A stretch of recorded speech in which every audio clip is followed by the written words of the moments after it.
जरूरी सूचना। ABP news किसी भी तरह के अनुचित, असंसदीय, अपमानजनक या मानहानिकारक व्यवहार का समर्थन नहीं करता है।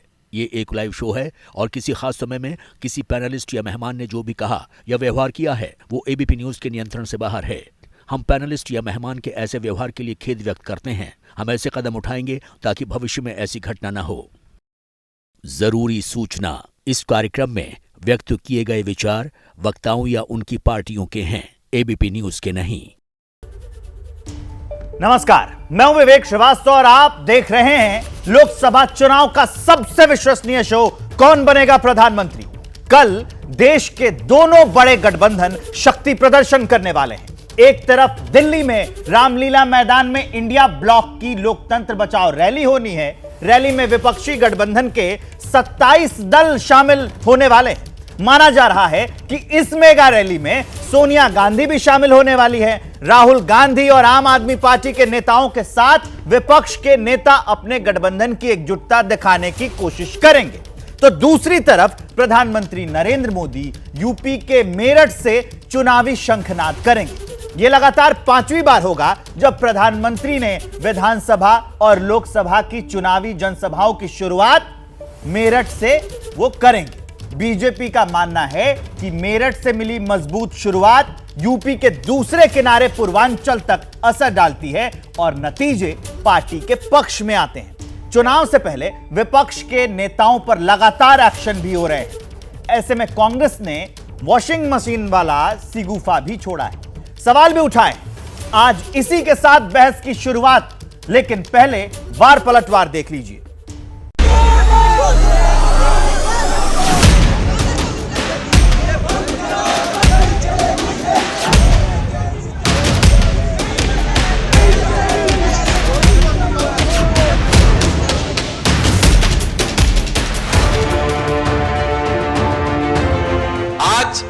बहुचर्चित वॉशिंग मशीन आपके सामने है। हमारे कपड़ों पर दाग लग जाते हैं तो कई बार महंगे से महंगा वॉशिंग पाउडर भी दाग को नहीं छुड़वा पाता। अब मार्केट में एक ऐसी वॉशिंग मशीन आ गई है और एक ऐसा वॉशिंग पाउडर आ गया है। ये है उस वॉशिंग पाउडर का नाम, मोदी वॉशिंग पाउडर। कोई दाग हो, ये मोदी वॉशिंग पाउडर और ये बीजेपी की वॉशिंग मशीन, ये आपके सामने लाना आवश्यक था। 8,552 करोड़ की ये वॉशिंग मशीन है। ये इलेक्टोरल बॉन्ड से जो पैसा आया था।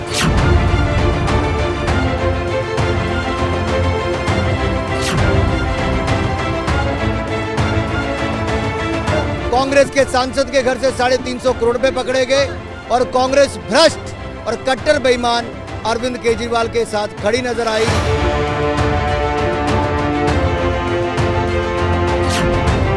कुछ महीनों पहले प्रफुल्ल पटेल जी ने एनसीपी को तोड़ा, भाजपा के इस वॉशिंग मशीन के गठबंधन में शामिल हुए, इस वॉशिंग मशीन के अंदर गए और बाहर यूं निकल कर आए। ये प्रफुल्ल पटेल जी के साथ हुआ। ऐसे 21 उदाहरण हैं। भाई अब तो क्या, अब तो आपके पास ये हो गया, अब तो आप साफ हो गए, अब थोड़े वापस से फाइल खुलेंगे।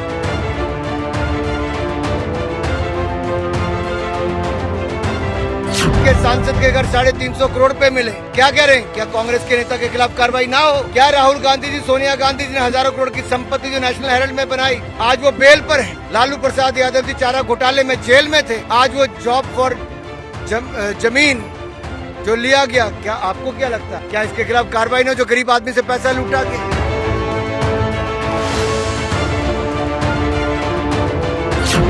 इंडिया गठबंधन की रैली है, किसी एक व्यक्ति केंद्रित रैली नहीं है और इसमें सारे पार्टियां शामिल, सारे नेता शामिल हैं और व्यक्ति को बचाने के लिए नहीं है, संविधान को बचाने के लिए, लोकतंत्र को बचाने के लिए।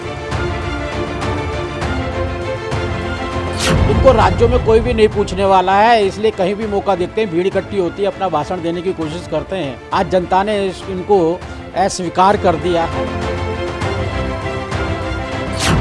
ये ढूंढ कर विपक्ष को तंग करने का काम किया जा रहा है। कौन सा चुनाव मोदी जी करने जा रहे हैं? असलियत यह है कि वो घबराए हुए हैं।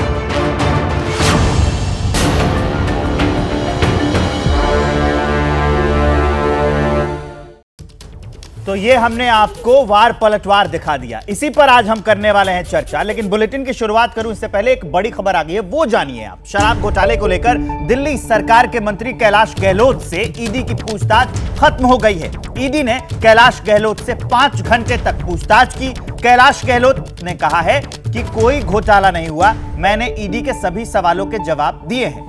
गोवा के बारे में मुझे जानकारी नहीं है, कैलाश गहलोत का यह बयान। हम उस वक्त की तस्वीर आपको दिखा रहे हैं जब कैलाश गहलोत बाहर निकले थे पूछताछ के बाद। दिव्यांकर तिवारी हमारे साथ लाइव जुड़े हुए हैं, उनके पास ले चलते हैं आपको। दिव्यांकर, और कौन कौन से सवाल पूछे गए, इसके बारे में कोई जानकारी?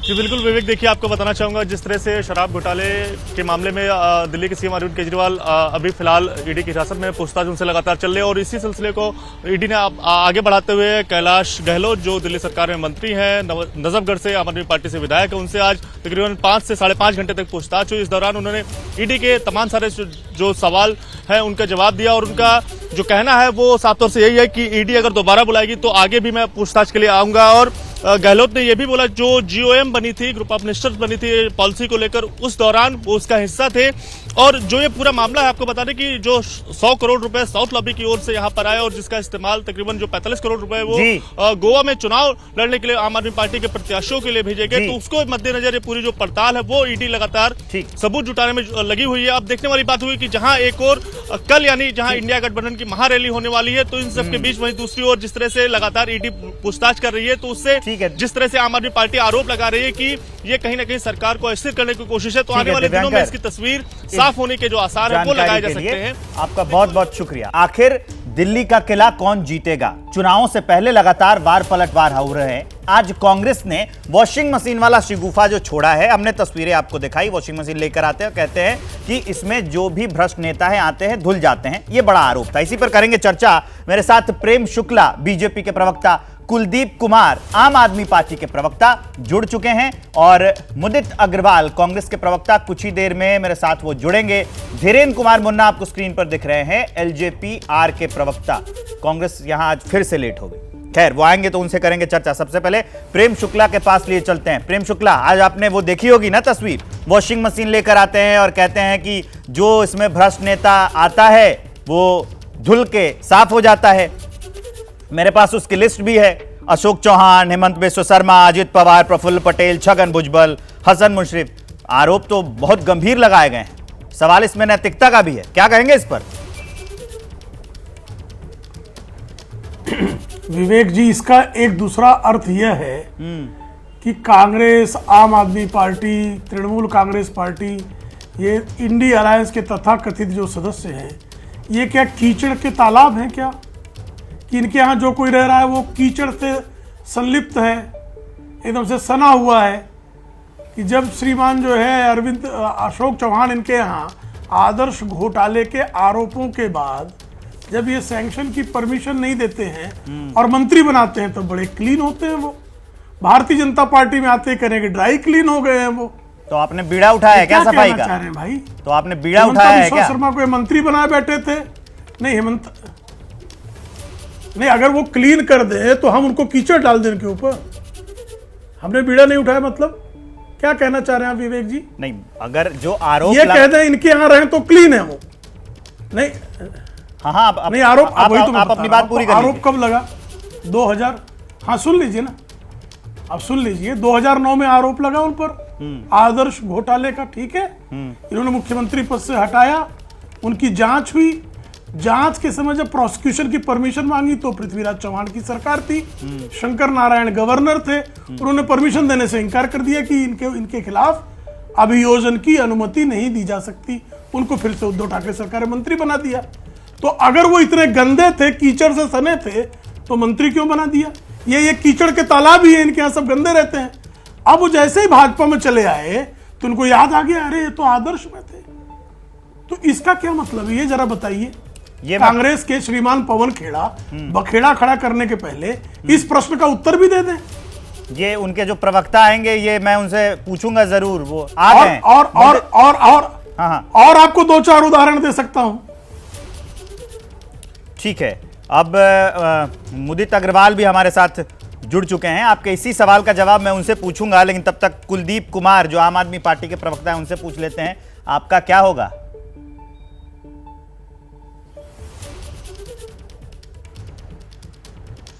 पहली बात तो भाजपा की वॉशिंग मशीन में अभी की वॉशिंग मशीन, मेरी आवाज रिपीट हो रही है विवेक जी, मेरी आवाज रिपीट हो रही है। पीसीआर जरा आवाज ठीक करिए। हाँ, अब अब अपनी रखिए बात, आ रही है मुझ तक साफ आवाज आ रही है, रखिए बात। हाँ, भाजपा की वॉशिंग मशीन में विवेक जी अभी एक नए दागी और धुले हैं जिनका नाम है प्रफुल्ल पटेल। सीबीआई ने 840 करोड़ रुपए के मामले में प्रफुल्ल पटेल को एयर इंडिया विमानपट्टन मामले में सीबीआई ने अपनी जांच को बंद कर दिया है, क्योंकि अब वो भाजपा में शामिल हो चुके हैं। अब वो बिल्कुल मोदी डिजिटल पाउडर से नहा चुके हैं, और ये तो अब एक नई प्रथा शुरू हो चुकी है कि जितने भी ऐसे दागी हैं सबको भारतीय जनता पार्टी जिनके खिलाफ मोर्चा खोलती थी, जिनको कहती थी वोटर स्कैम में घोटालेबाज हेमंत शर्मा है, जिनकी भी बात कर रहे थे, जिस आदर्श घोटाले की बात अभी यहां पे कर रहे थे, अशोक चव्हाण की बात कर रहे थे, ये सारे दागी भाजपा की वॉशिंग मशीन में नहा धो के साफ सुथरे हो चुके हैं। अरे कितना बड़ा झूठ, कितना बड़ा धोखा मोदी जी ने देश को देने का काम किया। कुलदीप भाई, आप इंडिया वाले हैं, यही बात मुदित जी भी बोलेंगे, कांग्रेस के प्रवक्ता, तो उनके जिम्मे कुछ बात छोड़ दीजिए। आप पहले बताइए कि आम आदमी पार्टी अब क्या करने वाली है, कल क्या करेगी?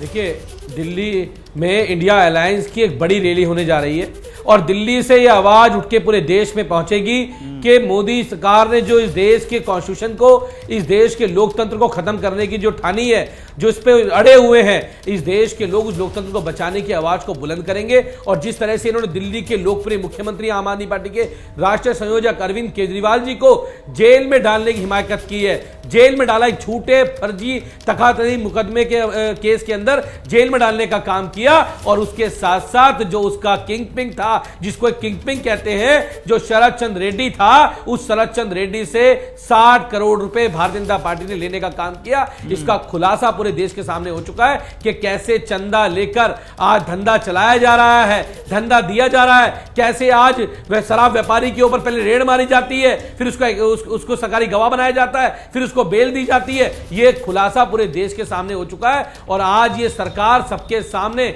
इस सरकार का जो पोल है, इस सरकार की खुल चुकी है, मोदी सरकार की। और ये सरकार 2024 में यही पोल पट्टी खोलने वाला है ना रामलीला मैदान में, चैनल पे बड़े स्पष्ट तौर पे कहने जा रहा हूं।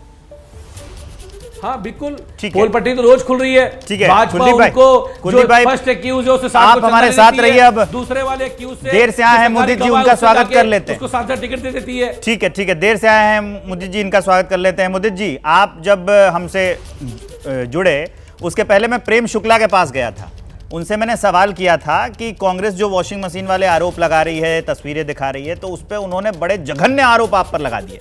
उन्होंने कहा कि अगर हम वॉशिंग मशीन हैं तो जरा कांग्रेस वालों से पूछिए वो कीचड़ हैं क्या कि उनको रखे हुए थे।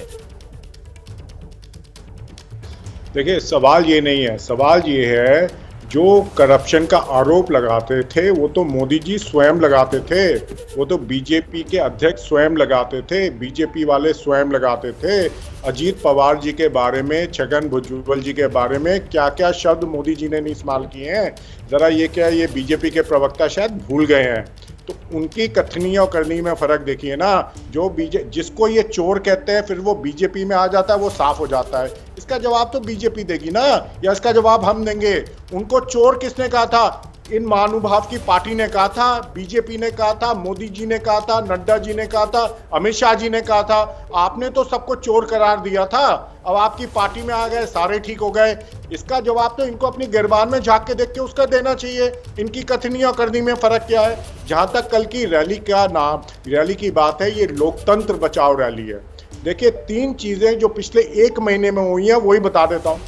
जो दिशा ये देश ले रहा है, देखिए, सिर्फ इलेक्शन करने को डेमोक्रेसी या लोकतंत्र नहीं कहा जाता। लोकतंत्र इंस्टीट्यूशन से चलती है, कायदे कानून से चाहिए। कहने को तो लोकतंत्र वो रशिया वाले भी कहते हैं हमारे यहाँ लोकतंत्र है, पुतिन साहब भी कहते हैं हम लोकतंत्र हैं, पाकिस्तान भी कहती है हम लोकतंत्र हैं। क्या आप देश को ऐसा लोकतंत्र बनाना चाहते हैं? कुछ तो शर्म कीजिए। 1 महीने में 3 चीजें।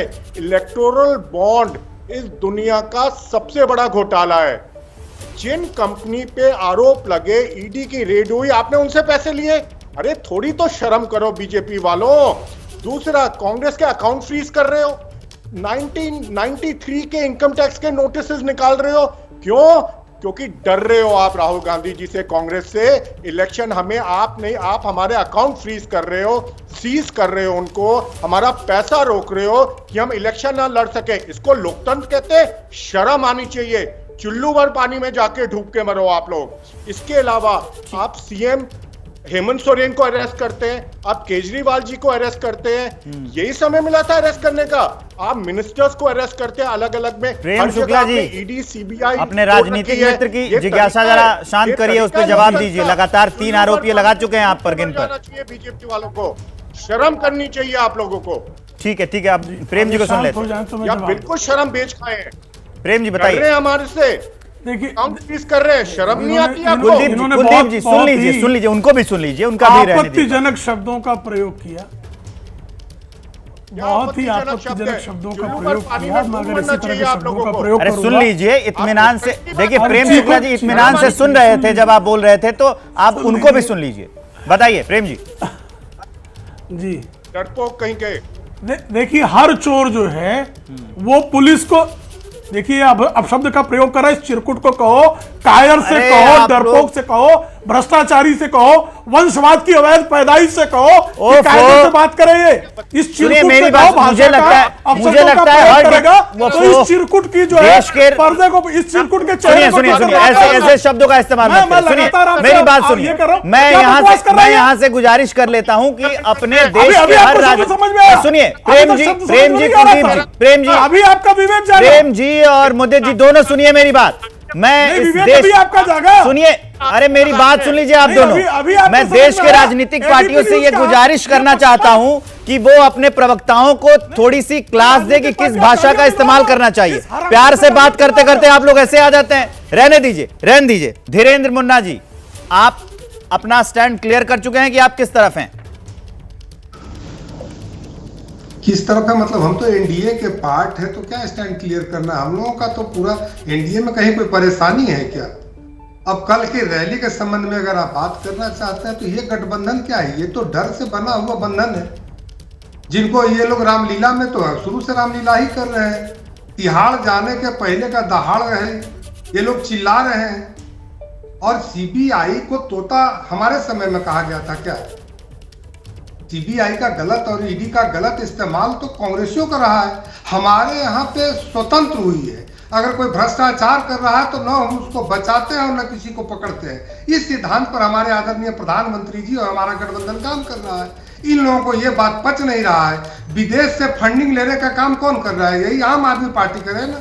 खालिस्तान के समर्थन करने वाले लोगों से इनके सांसद जाके मिलते हैं। इन पर कई ऐसे गंभीर आरोप लगे हैं। ये तो कट्टर बेईमान लोगों का एक जमावड़ा है। और तो और बाकी लोग अभी दिल्ली में आस लगाए बैठे होंगे, कुलदीप भाई के जैसे लोग, कि कहीं चंपई सोरेन के जैसा मेरा भी नंबर लगे। लेकिन वहां भी ये राबड़ी जी को और लालू प्रसाद जी का नकल कर रहे हैं कि मुख्यमंत्री हम राबड़ी जी को ही बनाएंगे। उसी तरह का कहीं ना कहीं उपाय हो। इसलिए कुलदीप जी मौका है अभी। हम तो कहेंगे कि लोकतंत्र में एक अच्छी परंपरा की शुरुआत हो और कैद से कम सरकार नहीं चलाइए। आप ही लोगों में से कोई वहां के मुख्यमंत्री बनिए और दिल्ली के लोगों का सेवा करने का आपने कसम खाई। कुलदीप जी ऐसी प्लानिंग है क्या? ऐसी प्लानिंग है क्या जैसे धीरेन्द्र मुन्ना बता रहे हैं? देखिए विवेक जी, धीरेन्द्र जी एलजेपी से शायद मेरे ख्याल से। अगर मैं करेक्ट हूं तो? हाँ सही है, बताइए। ठीक है, चाचा वाली पार्टी से भतीजे वाली पार्टी से ये चाचा वाले से भतीजे, ये बड़ा हास्यास्पद सवाल आपने पूछा। आप अगर डिबेट में आए हैं तो कम से कम इतना तो। अरे टीवी सामने नहीं है, टीवी सामने नहीं है ना। कोई बात नहीं है। ये एलजेपी आर से, ये एलजेपी आर से। विवेक जी अभी विवेक ये लोग खो चुके हैं। विवेक जी देखिए पहली बात तो मुन्ना जी भूल गए। अरे सुनिए अब सुनिए। देखिए ये अपने उस जो इनके साथ जो दुर्व्यवहार हुआ था, जो इनके जो राष्ट्रीय अध्यक्ष हैं जेपी के, उनके सामान को कोठी से बाहर रखने का काम इसी एनडीए ने, इसी भारतीय जनता पार्टी ने करने का काम किया था। धीरेन्द्र भाई ये किसी के सगे नहीं है और ऐसा कोई सगा नहीं जिसे भाजपा ने ठगानी, ये आपको बताया था। दूसरी बात आती मुख्यमंत्री की। मुख्यमंत्री तो दिल्ली के अरविंद केजरीवाल जी हैं अरविंद केजरीवाल जी रहेंगे। दिल्ली के लोगों ने उन्हें प्यार दिया है, समर्थन दिया है। दिल्ली के लोगों के बीच में हम गए हैं, उनका ओपिनियन लिया है और दिल्ली के अंदर 90% से ज्यादा लोगों ने कहा है कि दिल्ली के लोगों ने स्पष्ट तौर पे कहा है कि अरविंद केजरीवाल जी हमारे मुख्यमंत्री हैं। भारतीय जनता पार्टी के सहयोगी दलों की कभी भी अरे जब आज तो पूरा विपक्ष ही जेल के अंदर है और जेल से ही सरकार चलेगी। अगर प्रधानमंत्री जी की मंशा ये है कि पूरे विपक्ष को जेल में डाल देंगे तो जनता के चुने हुए नेता जेल से सरकार चलाएंगे, ये बात मैं कर सकता हूं। आज इस देश के अंदर आघोषित आपदा काल लग चुका है। घोषित आपदा काल के अंदर इस देश के अंदर जहां भी राज्य मुख्यमंत्री हैं, जहां विपक्ष के मुख्यमंत्री हैं, जहां भी जेल जाएंगे सरकार जेल से चलेगी। अरविंद केजरीवाल जी जेल में रहेंगे तो सरकार जेल से चलेगी, बाहर रहेंगे तो बाहर चलेगी। अरे इस देश की आजादी की लड़ाई में शहीद सुखदेव, शहीद भगत सिंह, शहीद राजगुरु, शहीद उधम सिंह जैसे लोगों ने फांसी के फंदे को ठीक है अब आजादी की लड़ाई से वापस लौट आइए, देश आजाद हो चुका है। उदित अग्रवाल जी एक बात बताइए, एक बहुत मतलब लाजमी सा है ये सवाल कि कांग्रेस लगातार, जैसे आज ये वॉशिंग मशीन लेकर आई, कोशिशें लगातार हो रही हैं, लेकिन लोगों तक पहुंचने का, वोटरों तक पहुंचने का जो आपका लक्ष्य है वो पूरा कैसे नहीं हो पाता है, और ये दिखता है वो चुनावी रिजल्ट्स में। इस पर क्या कहना चाहेंगे? किसने कहा नहीं पूरा हो पाता? देखिए, बीजेपी ने एक नैरेटिव बनाया था जो एक घृणा का नैरेटिव था। हम उसको तोड़ने में काफी हद तक कामयाब हुए हैं। आज आप जमीन पे जाइए, दिल्ली में जाइए और जगह जाइए, लोग अब ये कह रहे हैं ये तो कुछ ज्यादा ही हो रहा है आजकल। लोगों को इतनी उम्मीद नहीं थी, उनको कहीं ना कहीं आशा थी मोदी जी से, लेकिन आज वो आशा चकनाचूर हो गई है। देखिए, विकास के काम हो नहीं रहे हैं, ऊपर से आप लोकतंत्र की हत्या कर रहे हैं। देखिए, हिंदुस्तान का जो नागरिक है उसके दिल में लोकतंत्र बसा हुआ है, वो डेमोक्रेटिक वैल्यूज में विश्वास रखता है। जो मोदी जी की हरकतें हैं, जो बीजेपी की हरकतें हैं, उसमें आज लोग कहने लगे हैं ये तो कुछ ज्यादा ही हो रहा है। अब ये जो इलेक्शन आएगा, आप इसके बड़े चौंकाने वाले रिजल्ट आएंगे। दूसरी चीज, जो प्रेम शुक्ला जी फालतू में मेरे से नाराज हो रहे हैं, मैं उनके ऊपर कोई भी व्यक्तिगत टिप्पणी नहीं कर रहा था, वो मेरे आदरणीय और बड़े हैं। मैं जो डरपोक शब्द का इस्तेमाल कर रहा था वो बीजेपी या उनकी पार्टी के लिए कर रहा था, प्रेम शुक्ला जी के लिए नहीं कर रहा था। तो कृपा करके वो ये ना सोचे मैं उनके लिए, मैं कभी अपशब्द का इस्तेमाल नहीं करता किसी के लिए, ये मैं कहना चाहता हूं। जब आपको इतना खेद है तो ऐसे शब्दों का इस्तेमाल ही नहीं करना चाहिए था कि वो उनको बुरा लगे। गलत बात। मैं खेद नहीं कर रहा, मैं ये कह रहा हूं आप तोड़ मरोड़ रहे हैं मेरे बात। मैंने ये कहा था, मैं कुछ तोड़ मरोड़ नहीं रहा हूं, आप जो लोग कहते हैं वही कहता हूं। यही तो दिक्कत होती है मुझे प्रवक्ताओं से कि पहले भाषा की मर्यादा खोएंगे, फिर कहेंगे कि तोड़ मरोड़ रहे हैं। अरे अपनी बात साबित करने की इतनी भी होड़ मत बजे। बताइए कितनी सीटें आ रही हैं लोकसभा के चुनाव में? छोड़िए, हटाइए, बताइए कितनी सीटें आ रही हैं? सर, मैं माफी नहीं मांग रहा, गलत शब्द मत बोलिए। मैंने ये कहा, मैंने प्रेम शुक्ला जी को पहले भी नहीं बोला था, उनको गलतफहमी हो गई, माफी नहीं मांग रहा मैं। ठीक है, उन तक आवाज पहुंच, कुलदीप जी उन तक आवाज पहुंच गई है। ये बताइए कि मुदित जी सीटें कितनी आ रही हैं? कमाल है, आप गलत भाषा बोलते हैं, एंकर को ये शोभा नहीं देता। अरे मुझे मेरा काम मत सिखाइए सर, मुझे बहुत अच्छे से आता है भाषा, शब्द मुझे बहुत अच्छे से पता है। आप ये बताइए सीटें कितनी आ रही हैं? मुदित जी सीटें कितनी आ रही हैं? भाषा को तोड़ मरोड़ रहे हो तो सिखाना बहुत जरूरी होता है एंकरों को। सीटें कितनी आ रही हैं? हम मुंह तोड़ जवाब देंगे, बीजेपी को इंडिया अलायंस की सरकार बनेगी, आप देखते रहिए जरा। संख्या क्या होगी? दिल्ली में तो सुपड़ा साफ हो रहा है, बीजेपी का 7 सीटें हारेगी। जो आप पार्टी कांग्रेस का अलायंस है, आप जाके जमीन पे देखिए, जो कांग्रेस वोटर आप पार्टी के लिए खड़ा है, आप पार्टी का वोटर कांग्रेस के लिए खड़ा है, पूरा आपस में समन्वय है। और ये जो अत्याचार, जो लोकतंत्र की हत्या हो रही है, दिल्ली भी जवाब देगी बीजेपी को। 7 सीटें दिल्ली में भी हारेगी। संख्या क्या होगी?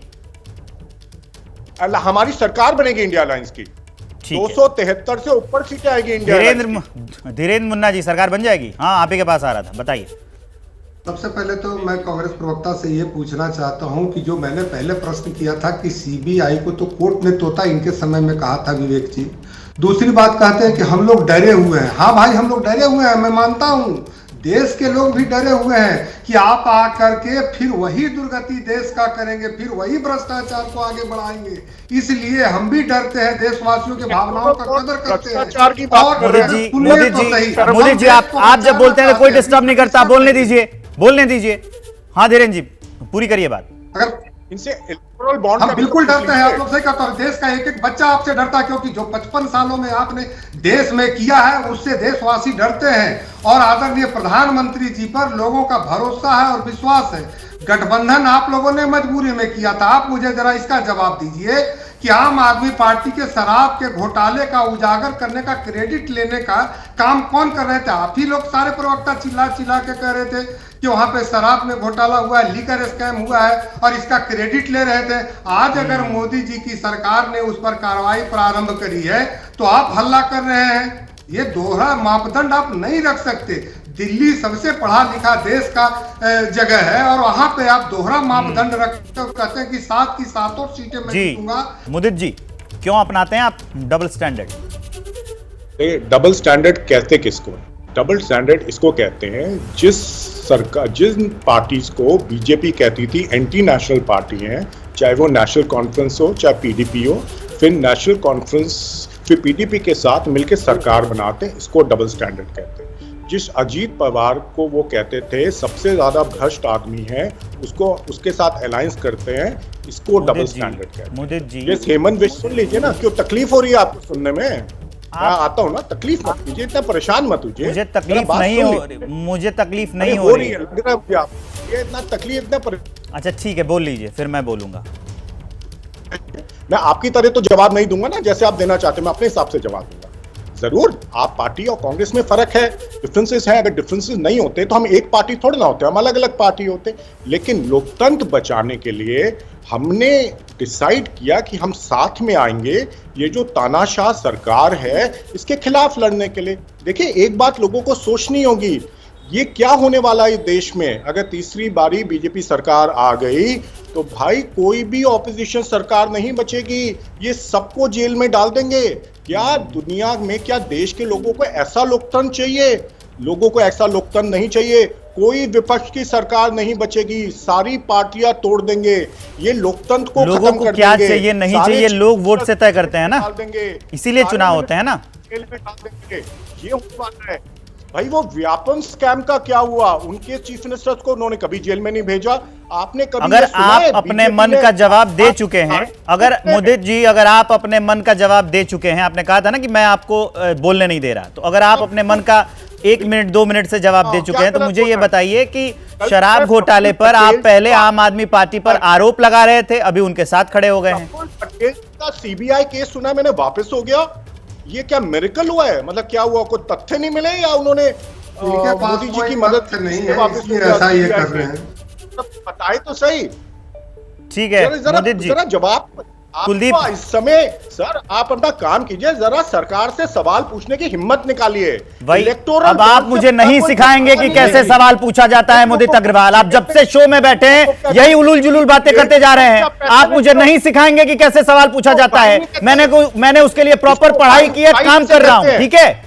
आप मुझे नहीं सिखाएंगे कैसे सवाल पूछा जाता है। आपसे जो सवाल पूछा उसका जवाब दीजिए कि शराब घोटाले पर अलग अलग नीति क्यों अपनाई। पहले आप आरोप लगा रहे थे और अभी उनके साथ खड़े हैं, इसका जवाब क्यों नहीं देते? आप घुमा रहे हैं और आप काम सिखा रहे हैं। सरकार चल रही है, ये एक्सटॉर्शन की सरकार चल रही है, थोड़ी हिम्मत दिखाइए, सवाल पूछिए बीजेपी। जी कुलदीप जी बताइए।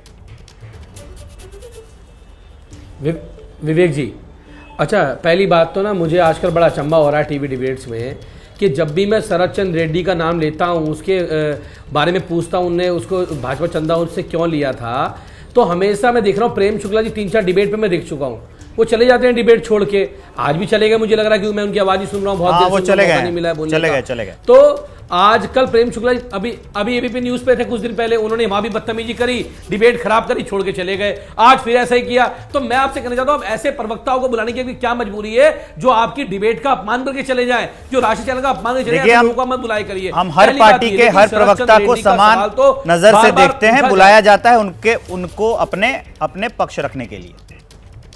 बिल्कुल। बाकी हाँ, मैं ये कहूंगा कि उनको धैर्य से काम लेना चाहिए था, उनको रुकना चाहिए था, जवाब देना और लेना चाहिए था। वो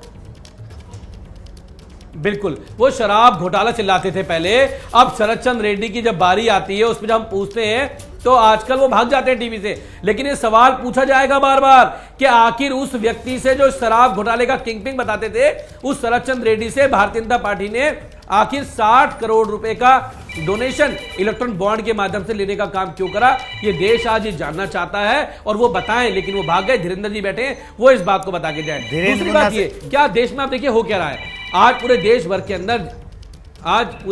के अंदर जैसे विपक्षी पार्टियों के नेताओं को जेल में डाला जा रहा है, और भाजपा को ये पता है जब से अरविंद केजरीवाल जी को जेल में डाला है, दिल्ली नहीं इस देश की राजनीति में भूचाल आ चुका है, देश की राजनीति बदल चुकी है, भाजपा वालों की जमीन खिसक चुकी है नीचे से। और दिल्ली के अंदर तो मैं इस दिल्ली से आता हूं, चुनाव लड़ रहा हूं इस दिल्ली में, आज मैं जिस गली में जाता हूं, जिस मोहल्ले में जाता हूं, वहां की माताएं बहनें बोलती हैं कि हमारे अरविंद केजरीवाल जी के साथ, उनके बेटे उनके भाई के साथ बहुत गलत करने का काम भारतीय जनता पार्टी ने, मोदी जी ने करने का काम किया है, और उसका बदला वो इस चुनाव में 2024 के चुनाव में लेने का काम करेंगे। कुलदीप जी, ये जो आपके राजनीतिक भाई बगल में आपके स्क्रीन पर दिखा रहे हैं, बैठे हुए हैं मोदी जी, मैंने इनसे पूछा कि क्यों ये पहले अलग स्टैंड कर रहे थे, आरोप लगाए जा रहे थे, अरविंद केजरीवाल को घेर रहे थे, अब उनके साथ हैं। आप लोगों के अंदर भी अभी कुछ बचा हुआ है मनमुटाव कि सब क्लियर हो गया, ये बताइए।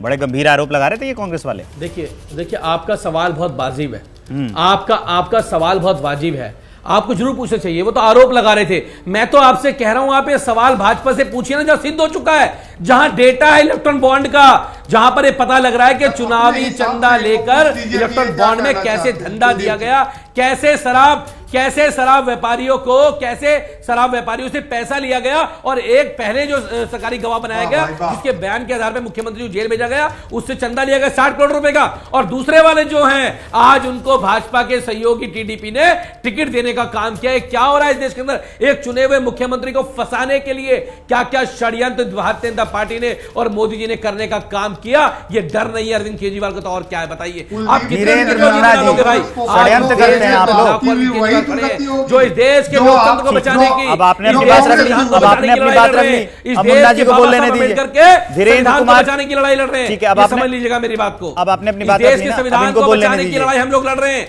और पूरी मुस्तैदी के साथ लड़ेंगे। उसके लिए जो भी आपसी मतमुटाव होंगे सुलझाया जाएगा, लेकिन लड़ाई बाबा साहब के संविधान को बचाने के लिए और लोकतंत्र को बचाने के लिए। कुलदीप जी अब सुन लीजिए, हाँ आप बताइए।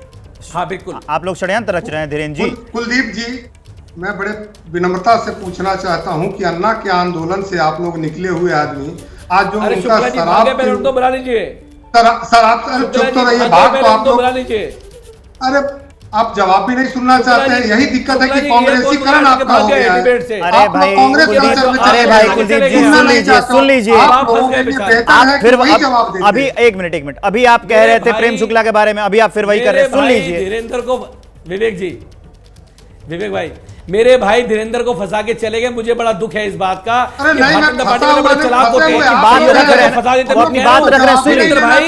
ऐसा कोई सगा नहीं जिसको भाजपा वाला ठगा नहीं, ये बताता हूँ।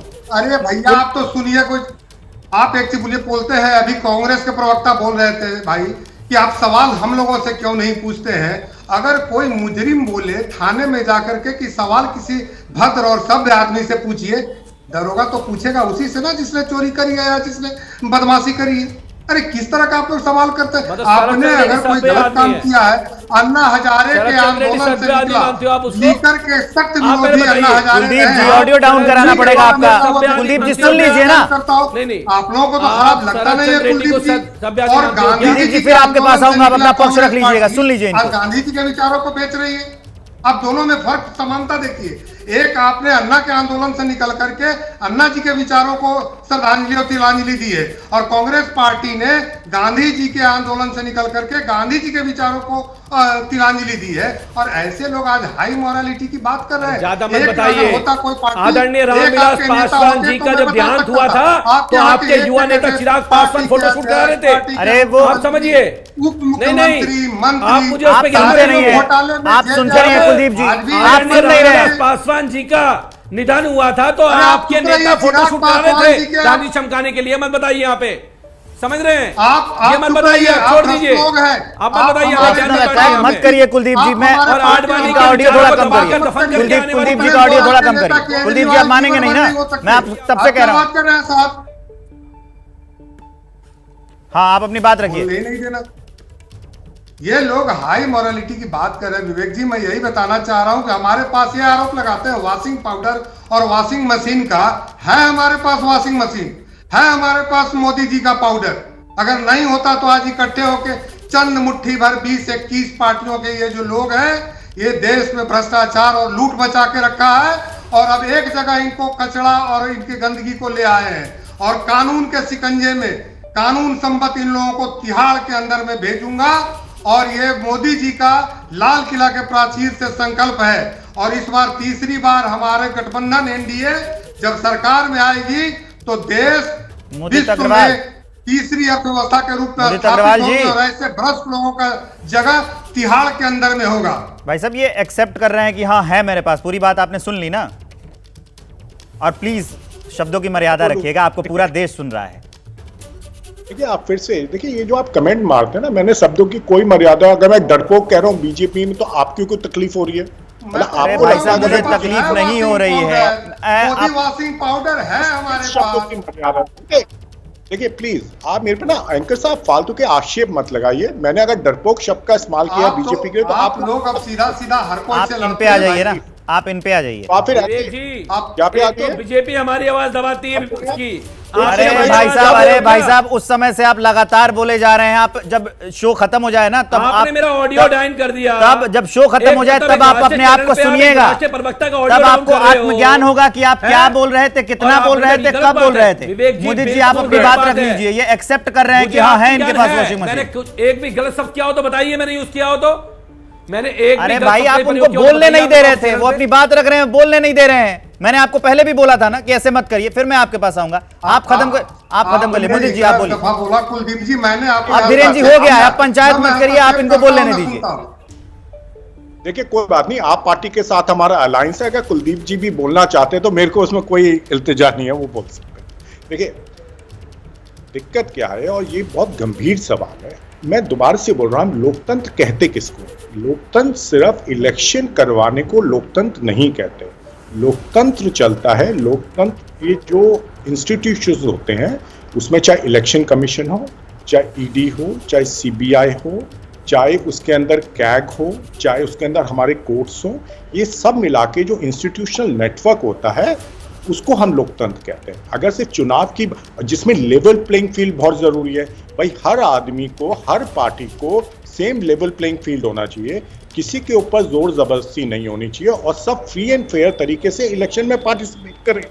ये होता है लोकतंत्र। अब रशिया जैसा लोकतंत्र आपको चाहिए, वो भी कहते हैं हम लोकतंत्र है, वहां तो सिर्फ चुनाव ही होता है, ना वहां विपक्ष को लड़ने दिया जाता, ना कोई इंस्टीट्यूशनल मैकेनिज्म है।